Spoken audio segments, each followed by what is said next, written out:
vamos a irnos allá a Marcos capítulo 13.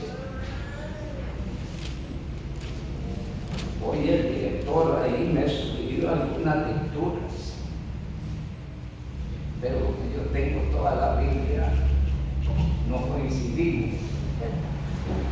Entonces le di una lectura bíblica que no había considerado, no le pareció bien, ¿verdad? Más o menos. Dice la palabra del Señor allí en Marcos 13, vamos a leer los versos 22 y 23 y vamos a leer los versos 35 al final. Venimos hablando de las señales de los últimos tiempos, las señales de los últimos tiempos, y quiero pegarme un poquito aquí, especialmente en la lectura bíblica que leí, porque ciertamente las señales más peligrosas no son las guerras, ni rumores de guerras, ni hambres, ni señales del sol y la luna. Nos hemos pegado en dos últimas señales, y una es el materialismo que caracterizará al tiempo de la venida de Cristo, donde el Señor dijo que su venida sería como en los días de Noé, como en los días de Lot, que caracterizaba ese tipo de vida. Y la otra señal sumamente peligrosa, dos señales sumamente peligrosas para la iglesia, el materialismo, y la otra tiene que ver con la apostasía. Cosas, sobre todas las cosas, que la iglesia debe atender más, debe vigilar más. Leemos allí en la palabra del Señor, Marcos 13, 22, porque se levantarán falsos cristos y falsos profetas y harán señales y prodigios para engañar, si fuere posible, aún a los escogidos. Mas vosotros mirad, os lo he dicho antes, os he dicho todo antes. Velad pues, porque no sabéis cuándo vendrá el Señor de la casa, si al anochecer, o a la medianoche, o al canto del gallo, o a la mañana, para que cuando venga de repente no os halle durmiendo. Y a lo que a vosotros digo, a todos lo digo, ¿verdad? Terminamos nuestro gozo. Amado Dios, Señor y Padre nuestro, es un gozo, una bendición reunirnos para adorar tu nombre, para pasar un tiempo de valor espiritual importantísimo a la vida de los santos, un tiempo con tu palabra, Señor, necesaria en nuestras vidas, pues a través de tu palabra nos enseñas, nos formas y nos concientizas, oh Dios, de las cosas que vendrán, y nos enseñas, Señor, a permanecer fieles y a aferrarnos a tus benditas promesas. Gracias, mi Dios, por esta noche, por todos los presentes, bendícelos, fortalécelos en la fe, en la vida espiritual, ayúdelos a pelear la buena batalla de la fe, ayúdeles a ponerte a ti primero por encima de todas las cosas, y ayúdeles, Señor, a buscar las cosas de arriba, donde está Cristo sentado a la diestra de Dios. En esta noche clamamos, mi Dios, dándote gracias por la escuelita de verano y las gentes que nos han acompañado, Señor. Ayuda, oh Dios bendito, a que tu palabra corra y sea glorificada. Que tu palabra haga aquello para lo cual la envías. Que tu palabra lleve bendición a los niños y a los que acompañan a los niños. Que ellos puedan, Señor, ver en ti la necesidad de seguirte, de alabarte y de servirte. Te ruego, Dios amado, en esta noche de bendiga y fortalezca especialmente el equipo de trabajo. Ayude, Señor. Dale las fuerzas que ellos necesitan y la sabiduría, oh Dios, para hacer tu obra. Te ruego, Dios amado, en esta noche que por favor uses a tu siervo como un instrumento de tus manos, que todo lo que trabajemos venga a despertar un celo espiritual en nosotros y a cuidarnos, Señor. Te lo ruego en el nombre de Jesucristo. Amén. Amén. Pueden sentarse, amados hermanos. Entonces el Señor llama la atención en los últimos tiempos sobre el verso 22, donde dice el Señor: vendrán falsos cristos, falsos profetas, y harán señales y prodigios para engañar. ¿Cuál es el objetivo de ese equipo? Engañar. ¿Y a quién va a engañar? El diablo no le interesa engañar a los incrédulos, ya eso los tiene engañados. Le interesa confundir y engañar a los cristianos. Y ahí es donde, digamos, el diablo ocupa todas sus baterías, todas sus fuerzas, porque su ataque es contra Dios, su palabra y su pueblo. Atacará la verdad y atacará la sana doctrina. Tratará de infiltrar costumbres y prácticas que no enseña Dios ni su palabra.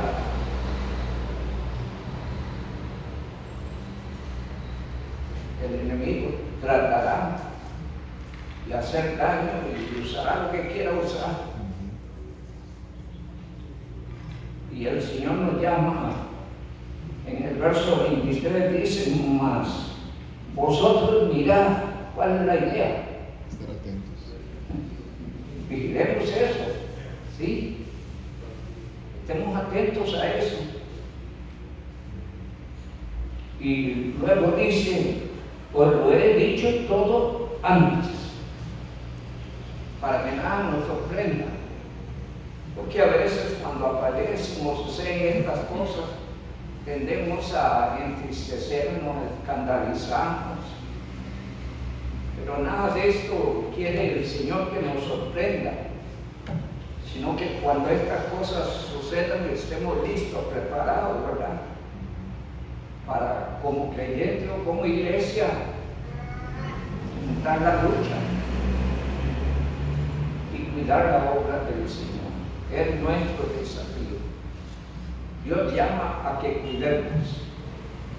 Cuando uno lee San Mateo 25, dice que el Señor se fue lejos y dejó su obra a sus siervos. Y a cada uno le dio sus dones, sus talentos. Y después de un tiempo esperamos la venida del Señor. Después de un tiempo vino el Señor y aquellos siervos le pidió cuentas a todos. Pero la obra la encargó a sus siervos, al cuidado de sus siervos, al desarrollo de sus siervos. ¿Está oyendo?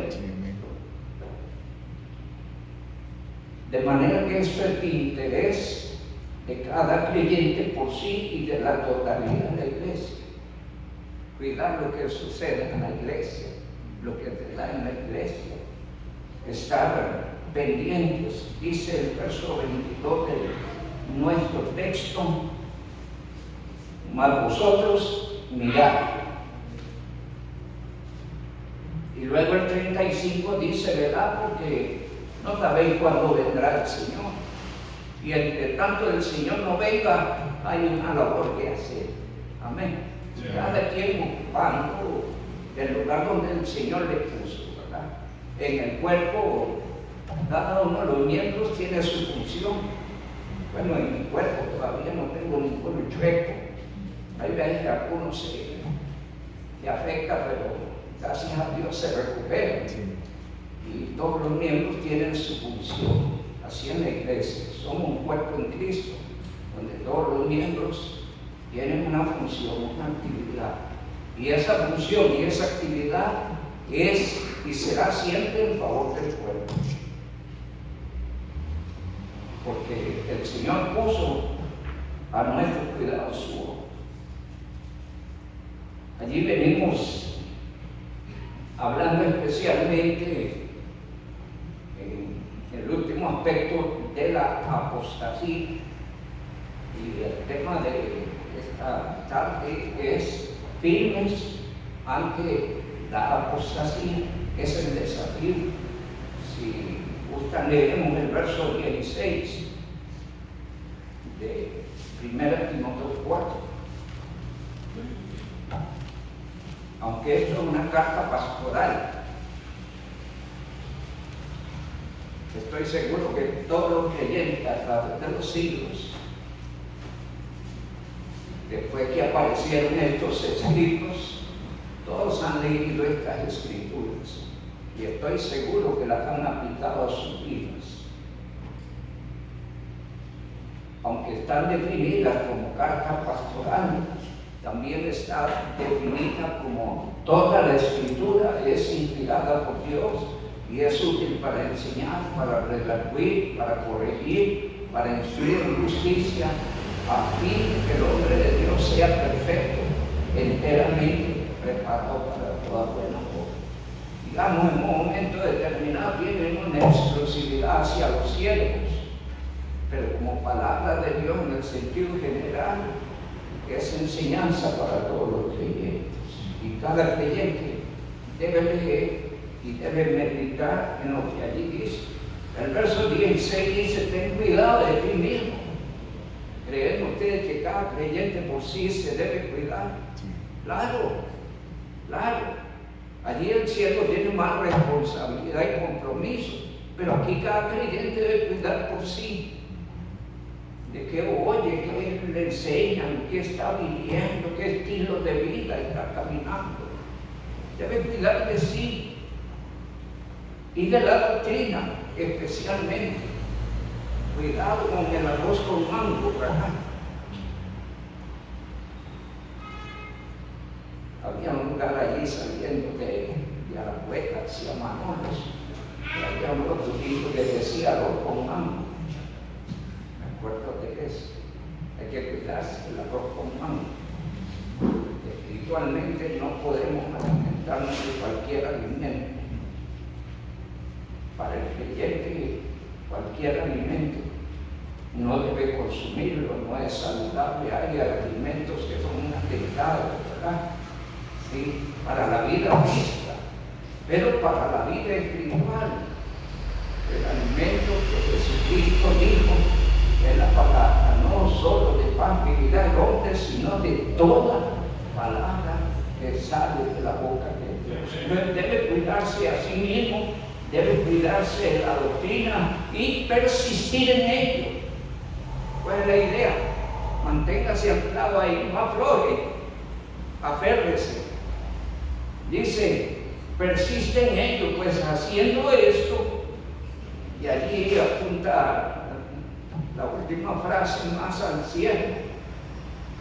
En la medida en que los siervos de Dios se cuidan, podrán también cuidar a otros. Sí, amén. Y allí en ese sentido va la frase: te salvarás a ti mismo y a los que te oyeren. Este texto aprovecho para decir, ha sido mal aplicado fuera del contexto, y entonces se usa como un texto que niega o afirma que la salvación se pierde, y es un texto totalmente adulterado, usado por el enemigo con la intención de sembrar inestabilidad en la fe de algunos, ¿verdad? Eso no está diciendo el texto. Está hablando de acuerdo a su contexto, de las doctrinas, de los falsos maestros, de las cosas que sucedieron en los últimos tiempos. Y en ese sentido debemos cuidarnos. Porque la salvación está bajo el cuidado bendito de la obra única, gloriosa y suficiente de Jesús. Amén. Y dice, cito la Escritura en este sentido, dice Juan 10:28, y yo les doy vida eterna, y no perecerán jamás, ni nadie los arrebatará de mis manos. Nuestra vida está escondida con Cristo en Dios. tenemos la seguridad de que cuando Cristo venga nos vamos con Él. Entonces aquí el texto está hablando de otra cosa. ¿Qué significa para usted la apostasía? Y aquí pueden participar. ¿Qué es la apostasía?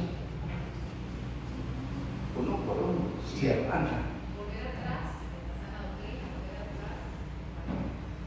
Aquí se pueden decir muchas cosas, aquí que pueden participar otros.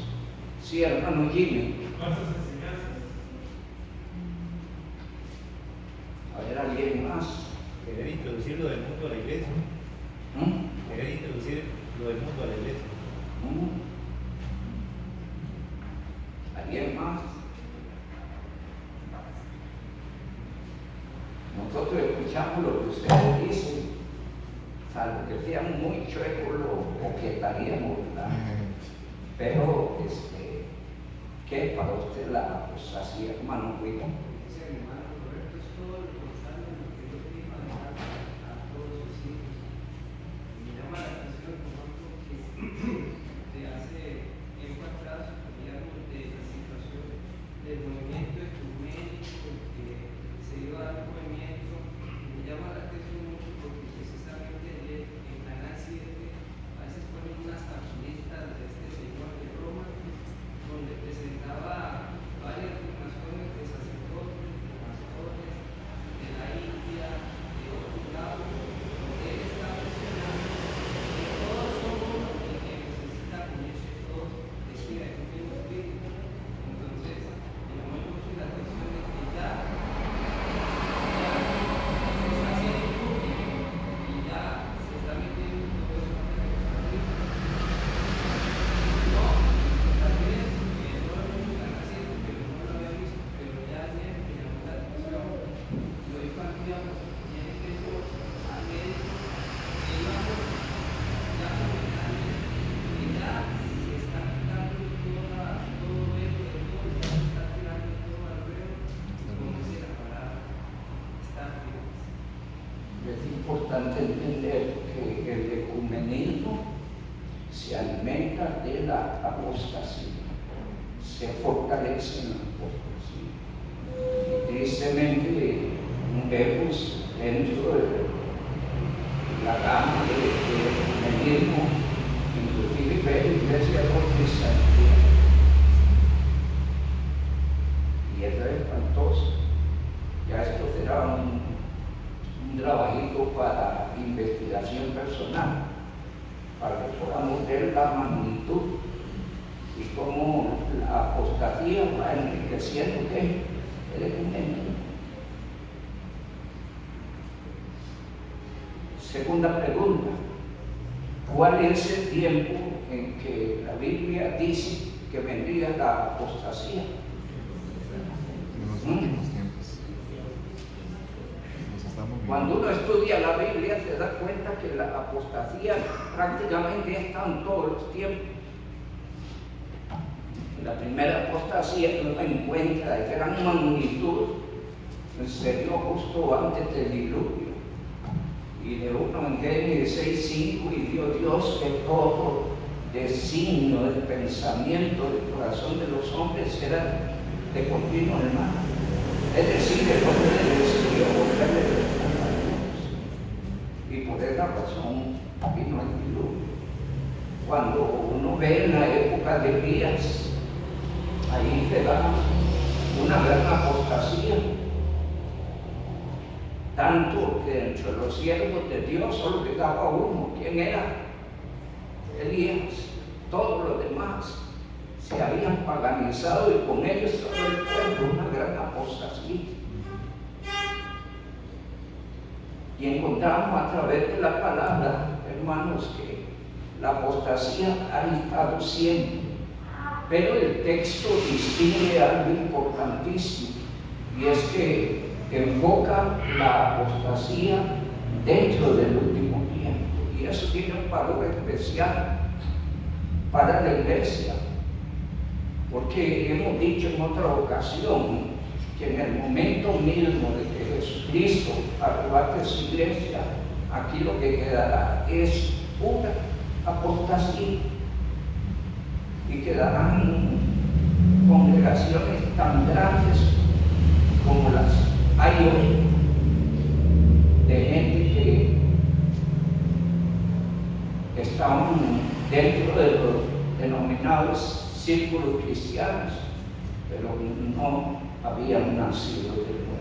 Es más, hermano Karim hoy, sí, no habían nacido de nuevo.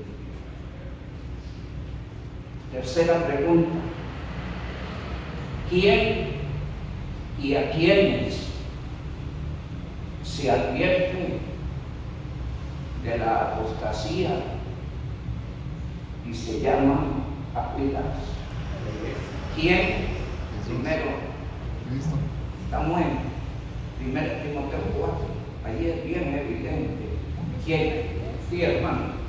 Bueno, yo creo que, bueno, por supuesto que la respuesta es a la iglesia. Y yo creo que la iglesia puede caer en conductas apóstatas sin ser apóstata del todo. O sea, puede tener cierto tipo de comportamiento que va en contra de la voluntad de Dios, pero claramente no ser apóstata. O sea, no lograr con la fe o no estar en todo la mentira. Tal vez eso da pie para hacer una aclaración. Esto lo digo con todo el corazón, en el fundamento de la certeza de la perfecta obra de Cristo. Amén. Y es que yo no creo que un creyente llegue a ser un verdadero creyente, llegue a ser jamás un apóstol, jamás. Aunque pudiera asumir conductas que pudieran ser características de los apóstoles, el salvo nunca sería un apóstol. Entonces, hemos tratado de explicar que la apostasía a veces se forma en la iglesia. Expliqué en días anteriores que tenemos mucho interés que si alguien nos visita, le presentemos el Evangelio, no que aprenda nuestra forma mecánica de cristianismo, que viene, lee la Biblia, se lo otra, se canta y se forme así. Un día nos sugiera la idea de que quiere bautizarse, porque ya ha caminado un poco de tiempo, se da por sentado como creyente y procedemos a bautizar. Sucede eso. Sucede en esta iglesia y en muchas iglesias. Y son cositas que hay que cuidar, porque justamente la apostasía que surge en la iglesia se forma de no creyentes, pero de gentes que oyen la palabra y aprenden cosas de nosotros, y en un momento dado algunos se dividen y forman congregación y se constituyen predicadores sin haber nacido de nuevo. Sucede eso. Salieron de nosotros, pero no eran de nosotros. Claro, allí dice la Biblia.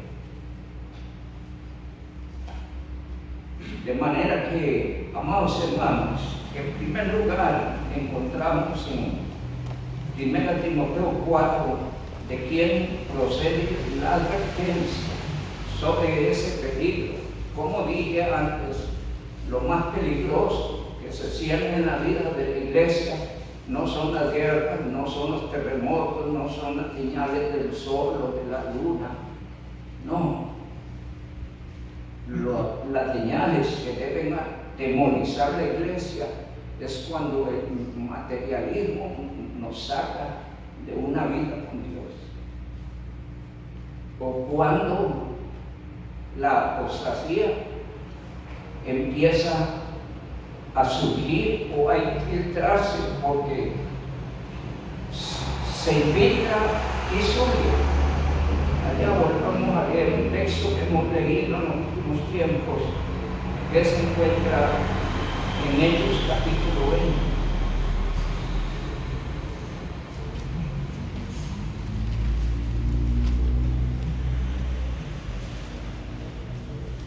Y ese verso 29, el apóstol Pablo lo da por sentado. Yo sé, lo da por sentado. Era un problema que iba a surgir. ¿A dónde iba a surgir? En las iglesias. Dice, yo sé que después de mi partida, ¿qué pasará? Entrarán en medio de vosotros los rapaces que no perdonarán al rebaño. Y dice el 30, y de vosotros mismos se levantarán. Es decir, vendrán de afuera y surgirán en medio de la congregación. Se levantarán hombres que hablen cosas perversas para arrastrar tras sí a los discípulos. 31, por tanto, lo mismo que Jesús decía en nuestro texto en Marcos, ¿qué cosa? Velad, acordando que por 3 años de noche y de día no he cesado de amonestaros con lágrimas cada uno. Pablo lloraba por esta amenaza, porque la apostasía es una amenaza. Es como echarle agua a la leche. Yo trabajé en una soda siendo muy joven. Y había gente que le gustaba el agua con leche, con la leche con agua. Y entonces llegaban a la soda y me decían, regáleme una media leche. Que consistía, echaban medio vaso de leche y el resto de agua. Una media leche.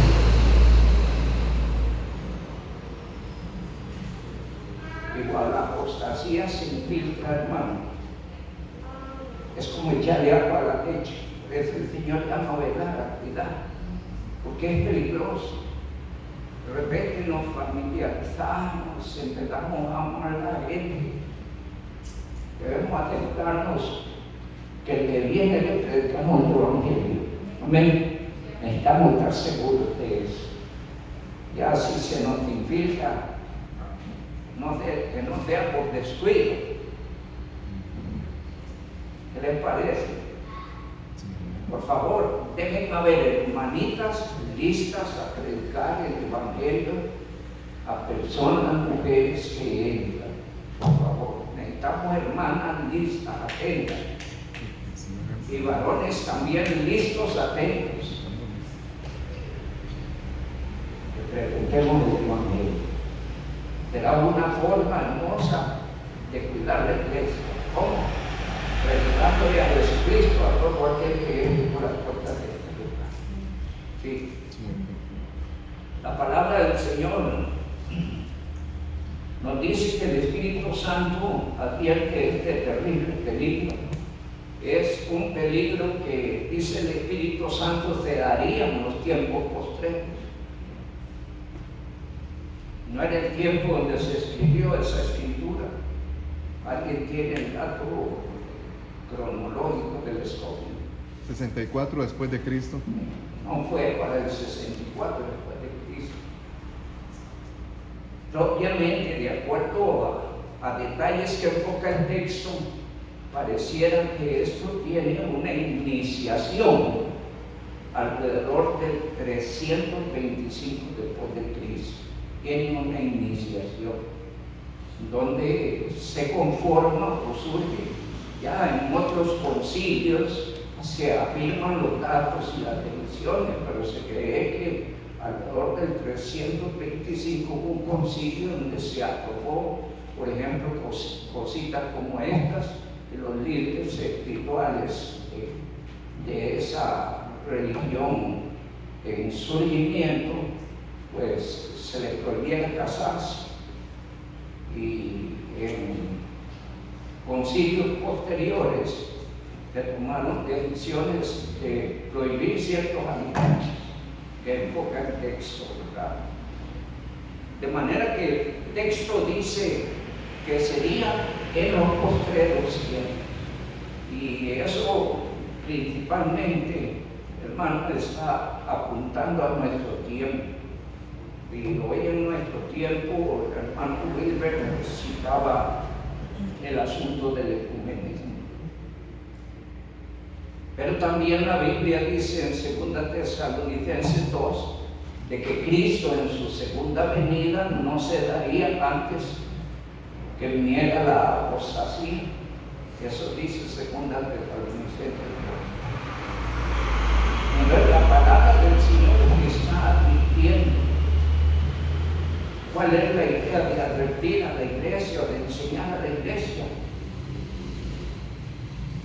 Que la iglesia esté vigilante, Sí, amén. que esté vigilante, que se cuide. La palabra del Señor dice en nuestro texto, el Espíritu dice claramente que en los postreros tiempos algunos apostatarán de la fe. Yo quiero decir que aquí la idea de apostatar de la fe no significa de que esa fe se refiere a la fe que se puso en Cristo, o a la fe en la oración, o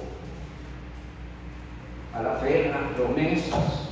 No, se refiere específicamente a la palabra y a la doctrina. Entonces dice que apostataron, se apartaron, diciéndolo de otra manera, se apartaron de la verdad. Hay algunos pasajes que nos ayudan a entender esto. Dice Hechos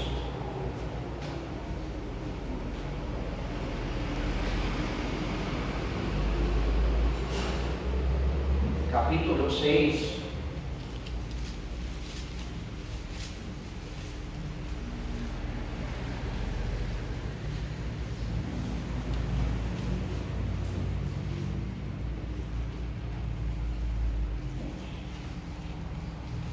capítulo 14, Hechos capítulo 14.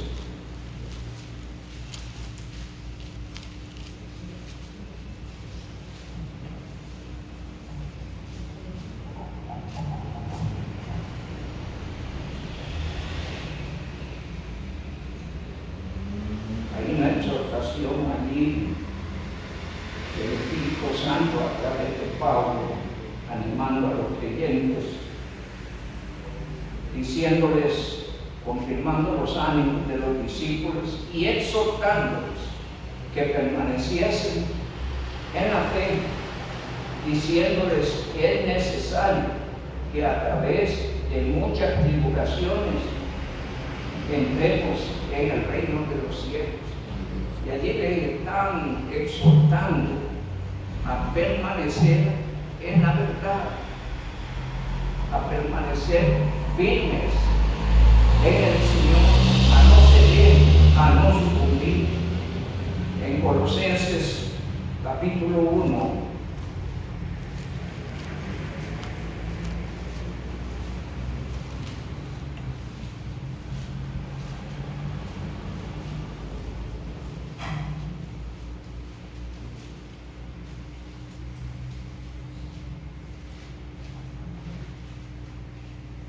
dice el verso 23,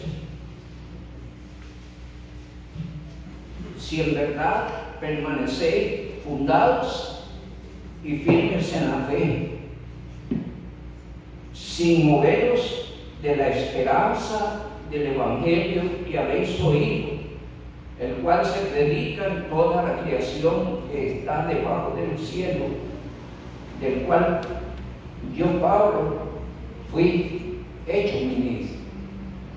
Que los que habían creído a la palabra permanecieran firmes en la palabra, no cedieran, no sucumbieran.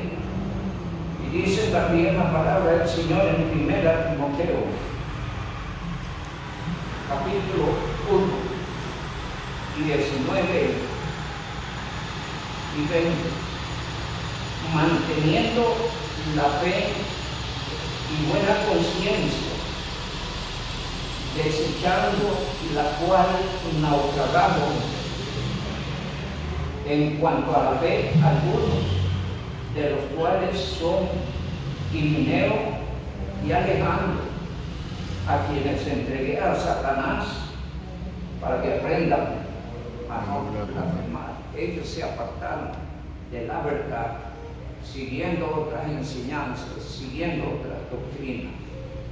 Entre estos se citan a Himeneo y Alejandro, pero también se citan a Himeneo y a Fileto, personas que en alguna medida empezaron a estorbar y a dar lata con algunas doctrinas o enseñanzas totalmente diferentes. Y hay un pasaje más allá conocido en Judas, versículo 3.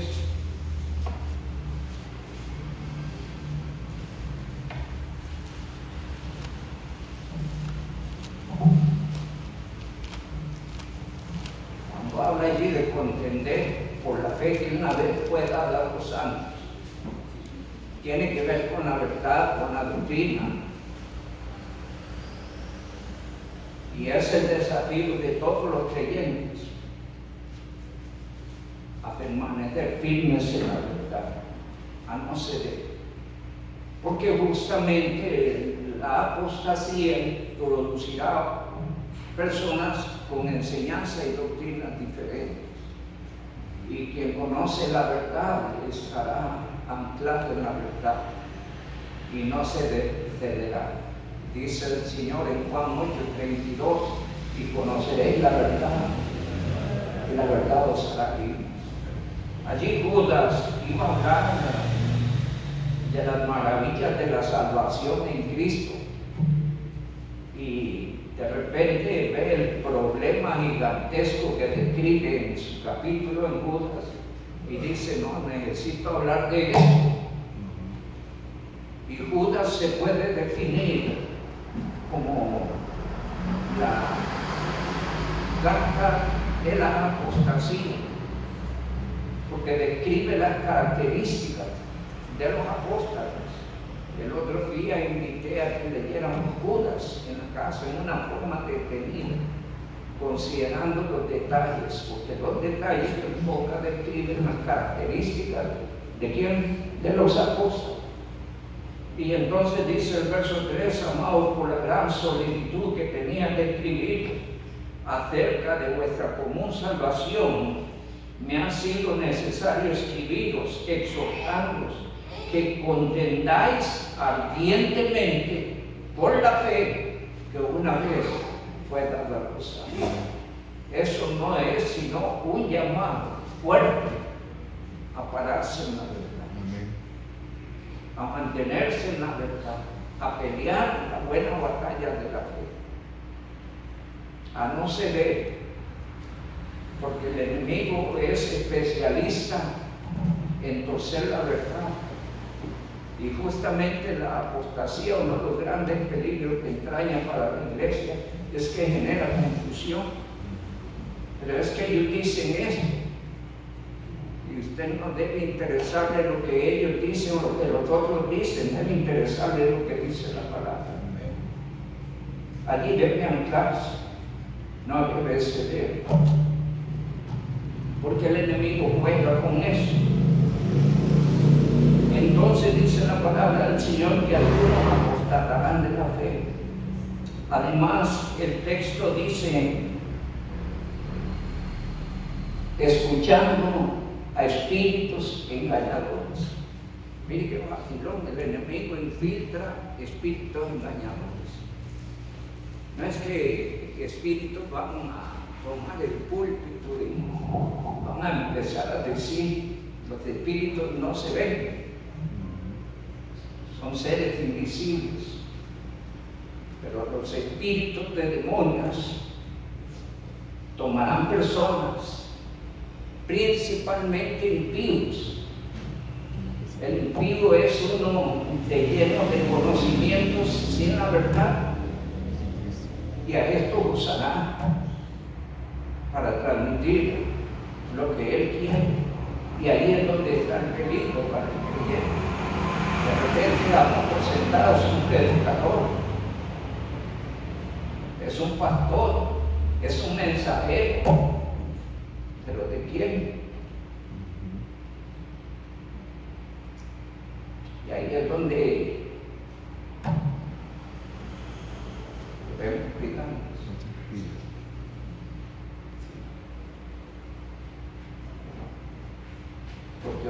llegamos, comemos arroz con mango. Comemos no sé qué sancocho, ¿verdad? Y el creyente debe asegurarse que se alimenta de la bendita palabra y debe plantarse ahí. Y si no es verdad, no debe ponerlo en su corazón. La verdad de Dios es la que nos trajo a Cristo. Amén. Aquí ha venido cambiando nuestra vida. El que nos ha venido formando para servirle. Es la palabra de Dios que ha traído dicha, gozo y paz a nuestra vida. Seguridad eterna. Amén. Y justamente la apostasía lo que tiende es a sembrar inestabilidad, a enseñar doctrinas, mandamientos, costumbres de hombres. Ese era un problema ya típico en el tiempo de Cristo, donde gente religiosa ponía cargas pesadas sobre la gente que atendían y ellos ni con un dedo las tocaban. Entonces solo para los demás, no para ellos. Y quizás de allí es donde se inspira Romano 2, donde le dice a los predicadores, tú que predicas, predícate a ti mismo, porque no predicaban para los demás y ellos, la palabra no era con ellos, aprendieron, qué sé yo, o hicieron del ministerio una profesión. Dice la palabra del Señor, habla allí de espíritus engañadores. Hay algunos pasajes que hemos leído, pero no está de más volverlos a leer. De hecho, yo quiero que usted ponga la palabra en su corazón. Y la hermana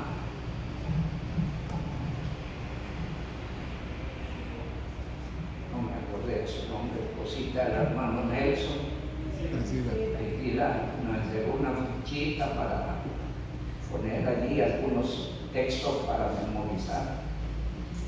Y como ha dicho el pastor algunas veces, el memorizar nos da salud mental, ¿sí?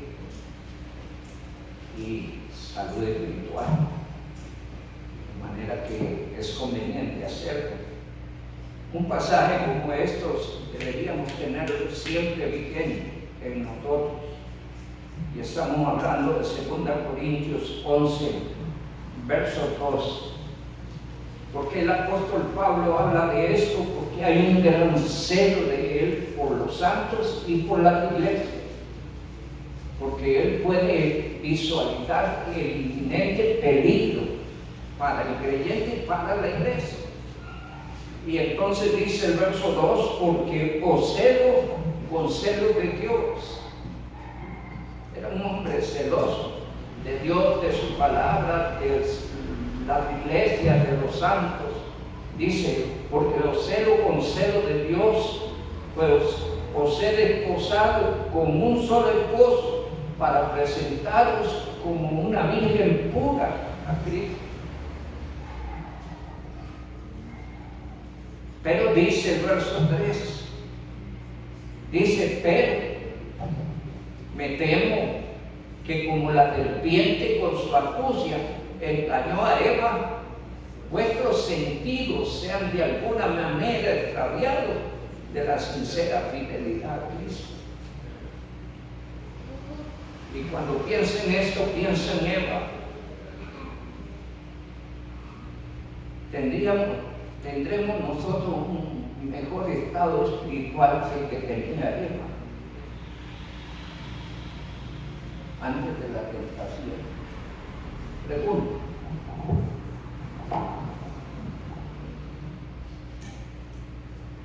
Estamos en el paraíso, en la comunión con Dios, en un lugar donde no había pecado. Un lugar especial. ¿Y por qué qué cito esto de esta manera? Porque el que quiere estar firme, mire que no caiga. Amén. Y Adán y Eva tenían una prueba de obediencia. Amén. Y debían obedecer a Dios por encima de todo. Pero prestaron oído a lo que no edifica, no bendice, no ayuda. Pregunto, ¿acaso eso mismo no sucede a veces con nosotros? Prestamos oído, atendemos lo que no edifica, lo que no bendice, lo que no ayuda espiritualmente.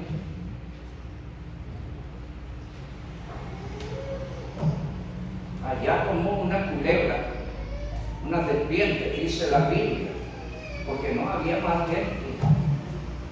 Pero con el desarrollo del tiempo y las gentes, ya no usa serpientes, usa mensajeros, usa engañadores, usa gente que va a ocupar los púlpitos, usa gente que lleva un falso mensaje, una falsa enseñanza. Y es allí donde Dios llama a los creyentes a cuidarse. Dice nuestro texto: porque os celo con celo de Dios, pues os he desposado como un solo esposo, para presentaros como una virgen pura a Cristo. Pero me temo que como la serpiente con su astucia engañó a Eva, vuestros sentidos sean extraviados de la sincera fidelidad a Cristo. Y yo no sé, pero a veces el enemigo le sale con la suya con muchos de nosotros. Nos roba la fidelidad a Cristo. ¿Cómo lo hace? ¿Qué método usa? ¿Qué estrategia lo logra?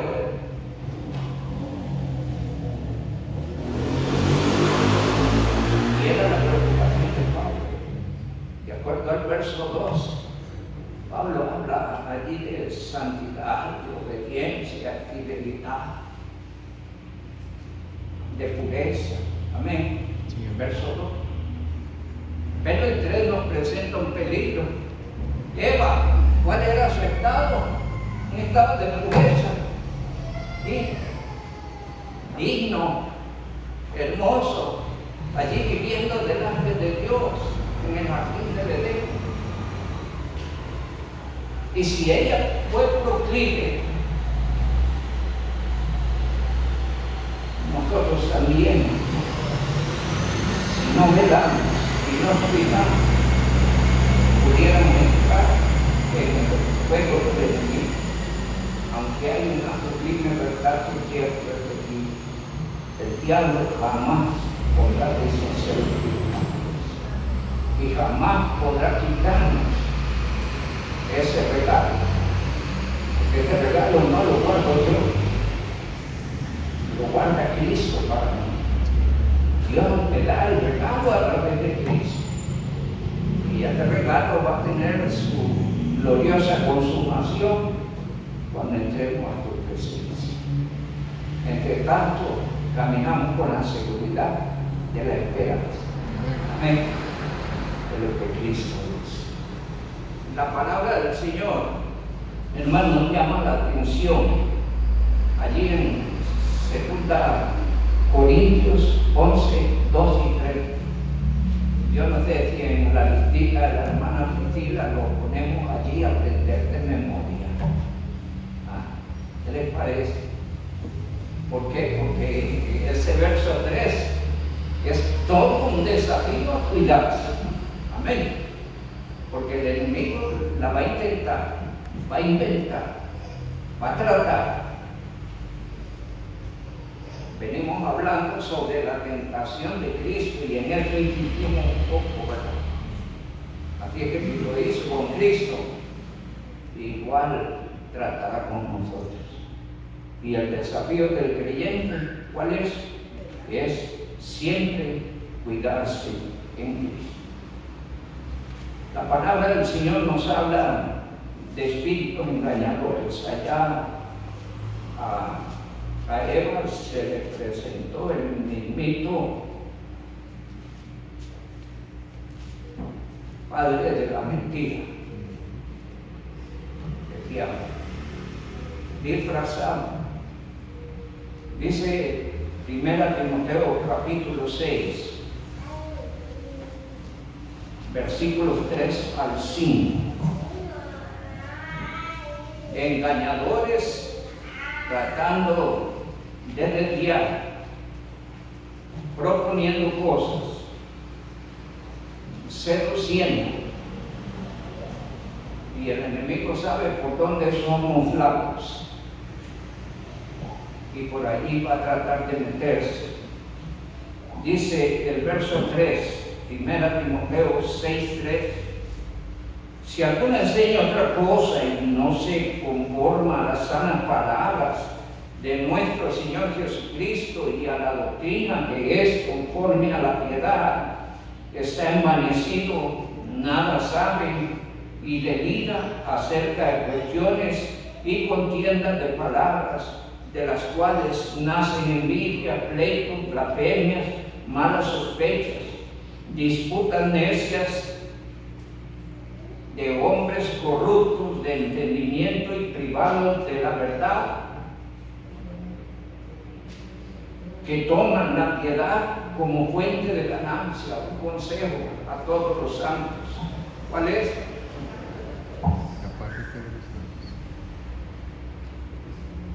Apártate de los tales, dice el Señor. ¿Cuál es la idea? Cuidémonos nuestra iglesia. Por favor, oremos por la iglesia.